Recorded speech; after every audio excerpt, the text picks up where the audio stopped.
ትልቅ የውሸት መጋዘን ላሳያችሁ ዛሬም ግብዳ ማለት ነው።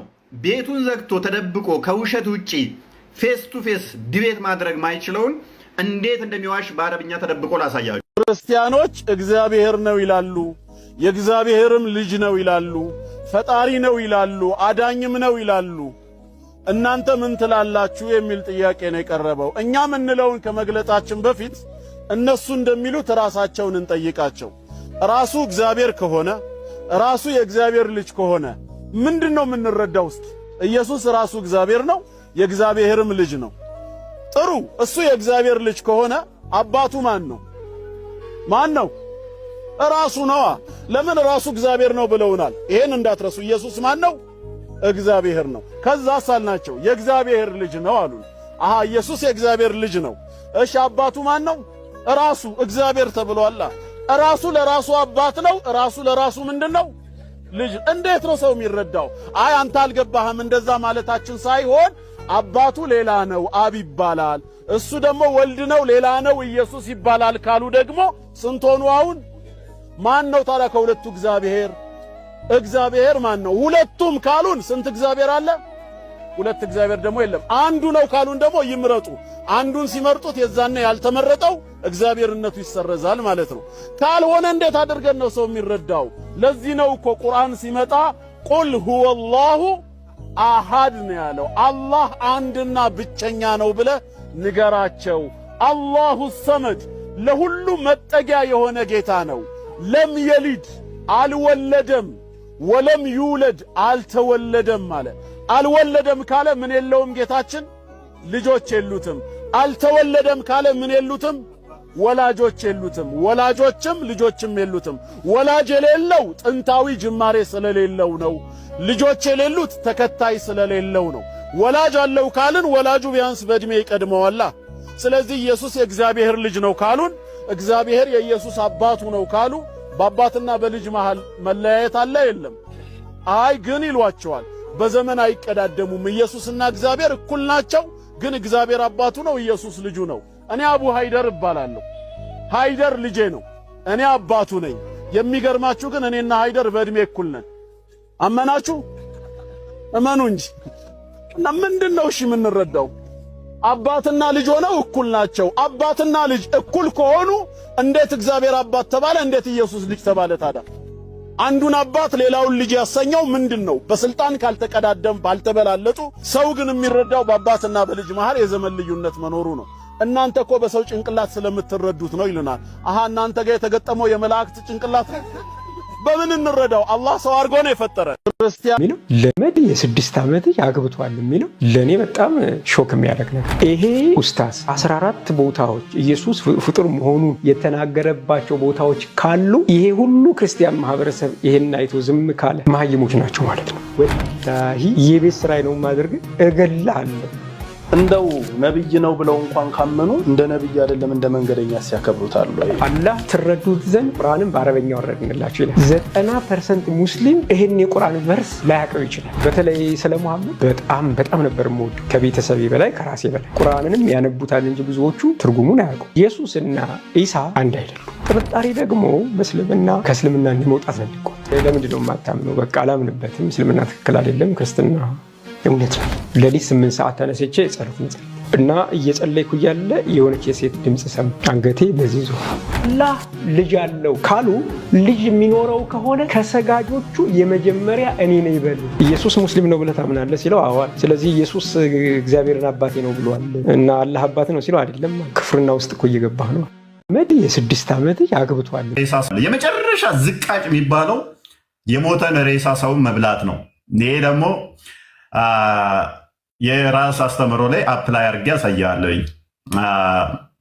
ተፍሲር አልቁርጡቢ ቮሊዩም 2 ፔጅ 85 ላይ ወይም ደግሞ ጁሪስፕሩደንስ ኦፍ ኢስላሚክ ላይ ፔጅ 202 እና ፔጅ 199 ላይ አርደህ ብላ ሚል ሃይማኖት ቢኖር እስልምና ነው። ክርስቲያኖችን፣ አይሁዶችን፣ ሌሎችን ሙስሊም ያልሆኑትን አርደህ ብላ ብሎ የሚያስተምር የቆሻሻ የዘቀጠ እምነት ነው። እንደዚህ አይነት መጽሐፍ ቀደሽ እንድ ቤት ብከተው ራሱ የሚበቃ አይደለም። ይህ የሞራል መውደቅ ብቻ ሳይሆን እኔ እንጃ በምን ቃል ሊገለጥ ይችላል? እንደዚህ አይነት የዘቀጠ አስተምህሮት ውስጥ ተወሽቀን እፎይን ቻሌንጅ ለማድረግ ወይም ለማበሳጨት አሁን ላይ በጣም አሁን ላይ ተረጋግተናል። ማንኛውም ሰው መጥቶን ሊያናደኝ አይችልም። እንዴ በደንብ አድርገን ጠጥተነዋል እኮ ተለማምድ ነው። አሁን የሚመስላቸው ነው ድሮ የሆነ ነገር ይገቡና እንነነ ብለው የሆነ ቃል ሲናገር ይኸው ተሳደበ ይላሉ። አሁን ላይ እንደዛ አለው። በጣም ተገምቻለሁ አሁን ላይ። ምክንያቱም ቀጥታ ነብያቸውና አላህ ላይ አፕላይ ያደርግባቸውና በጠረባ ባመጡት ማለት ነው። አሪፍ ነው አይደል? ሲጀመር እነሱም አልተቃወሙም።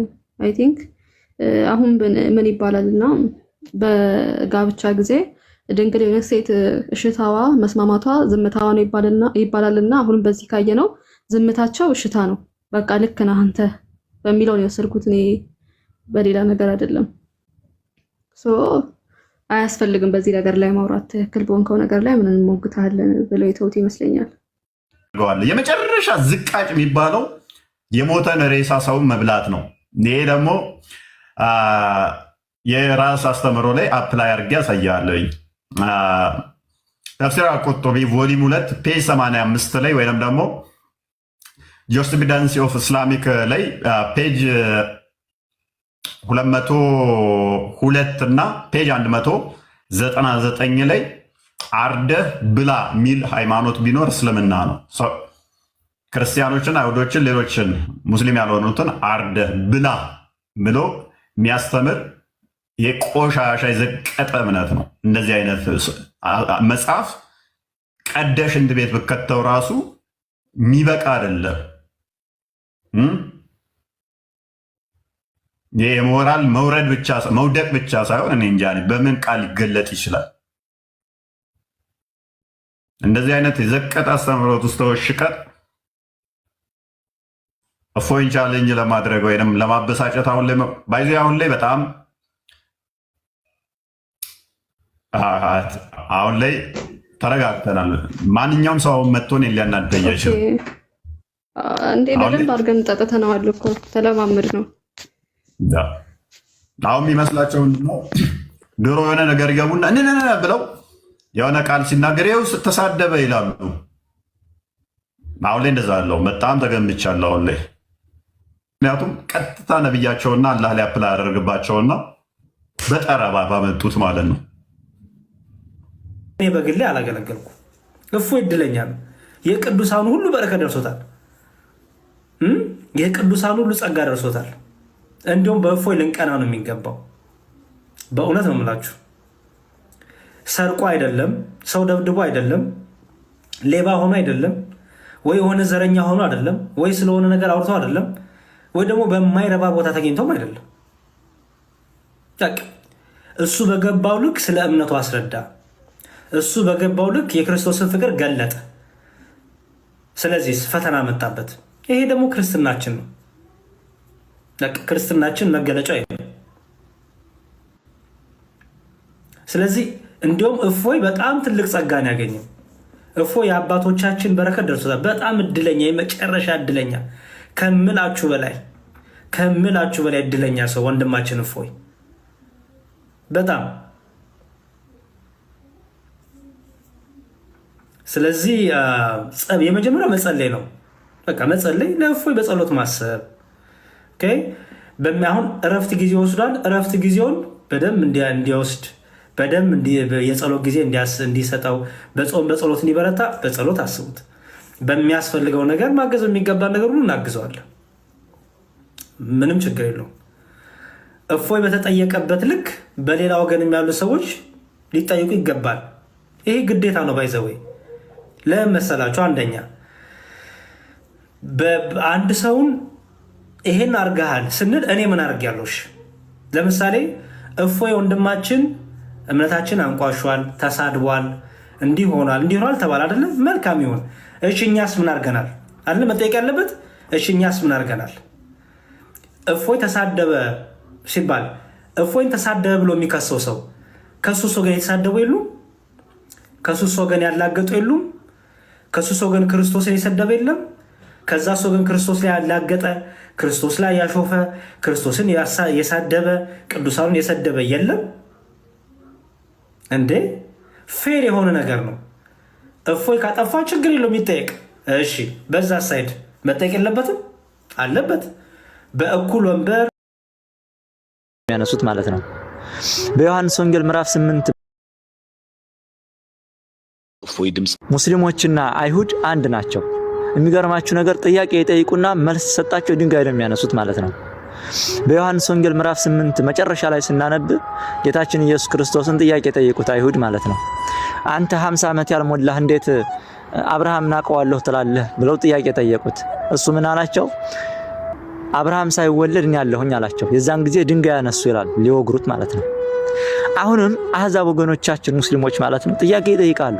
እውነት ሲነገራቸው ድንጋይ ያነሳሉ። እንዴ አላህ እውነተኛ አምላክ እንዳልሆነ መሐመድም ሐሰተኛ ነብይ እንደሆነ እነሱም የግብር አባታቸው ዲያብሎስም እኛም እግዚአብሔርም እናውቃለን። እውነቱ ሲነገራቸው ድንጋይ ያነሳሉ። ታስታውሱ ከሆነ የዛሬ 10 ምናምን ዓመት ዲያቆን ቢንያም ፍሬው ከማን ጋር ተከራከረ? ከአቡ ሃይደር ጋር ማለት ነው። ከአቡ ሃይደር ጋር ክርክር ነበራቸው እና ምንድነው ያደረጉትኝ? እና አቡ ሃይደር ሰው ቀጥረው ማለት ነው ሰው ቀጥረው ብዙ መከራ ደረሱበት። ከተወለደበት ካደገበትኝ ሸሽቶ ወደ ኬንያ ሄደ። ከዛ ወደ ሱዳን፣ ወደ ኡጋንዳ በየቦታው እየዞረ ስንት ሲቃ ያሳልፎ ነበር ማለት ነው። አሁንም መጨረሻው እንዴት እንደሆነ ማላቅም የት እንዳለ እግዚአብሔር እሱ ጋር ይሁን። አሁን ደግሞ እፎይን እያሳደዱ ነው ማለት ምንም አይገርምም። ይሄ ሚስማር ክርስቲያንና ሚስማር በተመታ ቁጥር ይጠብቃል ይባላል። እፎይ ወንድማችን ሁላችንም ከጎንና ክርስቲያኖች ሁላችሁም ሼር አድርጉ። ከሃይማኖታችን ጎን መቆም አለብን። እስከ መቼ ጭፈራውን ሙዚቃውን ተወት እናርገውና ወደዚህ እስኪ ዘወር እንበል ለተወሰነ ጊዜ እንኳን ቢሆን ማለት ነው። ወጣቶቻችንን ማጠናከር አለብን በእውነት ማለት ነው። ስለዚህ እፎይን መደገፍ አለብን። እፎይ ምንም ነገር እንዳይሆን ጸልዩለት በእውነት ማለት ነው። ጸልዩለት ማለት ነው። እና አህዛብ ወገኖቻችን ጥያቄ ጠይቃችሁ እውነቱ ሲነገራችሁ ድንጋይ ባታነሱ ጥሩ ነው። እውነቱን ተረዱ። ለምን እንወሻሻለን? ስለዚህ መጨረሻው ግድያ ለምን ይሆናል? እውነት ሲነገራችሁ ለምንድነው ሰው ለመግደል የምትቸኩሉት? ድነት ለእናንተ ነው አይደለ? ሃይማኖታችሁ የሐሰት ጣዖት አምልኮ እንደሆነ እናንተም እኛም እናውቃለን። ለምን እንደዚህ ታደርጋላችሁ? አስተምህሮ ሰው የተፈጠረው በአራት መንገድ ነው ይላል። ወይም 4 አይነት የሰው ልጆች አፈጣጠር አለ ይላል። ይህንን ተወውና ቁርአኑ ስለ ሰው ልጆች አፈጣጠር ምን ይላል? በቁርአኑ አመለካከት ወይም ማስተያየት የሰው ልጅ የተፈጠረው በ3 መንገድ ነው። አንደኛ በሱራ 23:12 ላይ ሰውንም በእርግጥ ከነጠረ ጭቃ ፈጠርነው ይላል። ሰውንም በእርግጥ ከነጠረ ጭቃ ፈጠርነው። አንደኛ ይሄ ነው። የሰው ልጅ የተፈጠረው ከነጠረ ጭቃ ነው ማለት ነው። ሁለተኛ በሱራ 15:26 ላይ ደግሞ ሰውን ከሚቅጨለጨል ሸክላ ከሚገማ ጥቁር ጭቃ ፈጠርነው ይላል። ሁለተኛ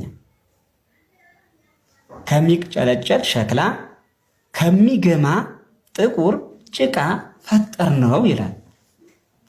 ሶስተኛ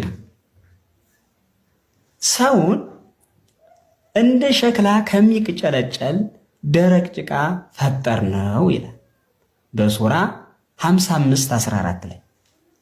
ሶስተኛ ሰውን እንደ ሸክላ ከሚቅጨለጨል ደረቅ ጭቃ ፈጠር። ልብ በሉ 3 አይነት መንገዶች አሉ። እንዲያውም ሰውን ከረጋ ደም ፈጠር ነው የሚለውን በሱራ 96 ላይ ያለውን ትተን ማለት ነው። ይሄን ቁርአኑ በእርግጥ እየተናገረ በእርግጥም እያለ የእስልምና መምህራን ደግሞ ይሄ ለሰው ልጆች በአጠቃላይ አይመለከትም፣ የሚመለከተው አዳምን ብቻ ነው ብለው ያብራራሉ። እሺ አዳምስ እንዴት ነው ያፈጣጠሩ ሂደቱ እንዴት ነው ብላችሁ ስትጠይቋቸው አንደኛ አፈር የሚለውን ያዙ። አፈር አለ። ሁለተኛ ጥቁር ሚል አለ። ጥቁር ሚለው ያዙ። ሶስተኛ የሚገማ ሚል አለ። የሚገማ ሚለውን ያዙ። አድምጡ። ሶስተኛ አራተኛ ደረቅ ጭቃ ሚል አለ። ደረቅነቱን ያዙ ይላል። እሺ ከነጠረ ጭቃ ማለት አፈር አለ። እዛ አፈር ላይ ውሃ ይጨመርበታል። የነጠረ ጭቃ ማለት ይሄ ነው። ይሄ አዳምን ብቻ ስለሚመለከት አዳም ከዚህ ተፈጠረ ማለት ነው ይላሉ። እሺ ጥቁር የሚገማ ጭቃ ማለትስ? ለዚህ ማብራሪያ ሲሰጡ ደግሞ አሁንም አፈር አለ። ከአፈሩ ላይ ውሃ ትጨምራለህ። ከዛ እስኪቦካ ድረስ ትጠብቀዋለህ። ሊቦካ ሲጀምር ውስጡ ይጠቁራል። ጥቁር ያለው ያን ነው። ከጠቆረ በኋላ ደግሞ ፈጽሞ ውስጡ ይሸታል ወይም ይገማል። የገማ ጭቃ ያለው ይሄን ነው። እሺ ደረቅ ያለውስ? አሁንም አፈር አለ፣ ውሃ ትጨምራለህ፣ እስኪቦካ ተጠብቀዋለህ፣ ይጠቁራል። ከጠቆረ በኋላ ደግሞ ይገማል ወይም ይሸታል። ሽታው ካለቀ ወይም ካለፈ በኋላ ደግሞ ይደርቃል። የሚቅጨለጨል ማለት ያንን የደረቀውን ከድንጋይ ወይም ከሆነ ነገር ስታጋጨው ድምፅ ይሰጣል ማለት ነው። ከዚህ ነው የተፈጠረው ይላል። ይህን ማብራሪያ እንዲታዩታላችሁ። ይህንም ራሱ ቁርአኑ የሚገርማችሁ ነገር ያግዛቸዋል።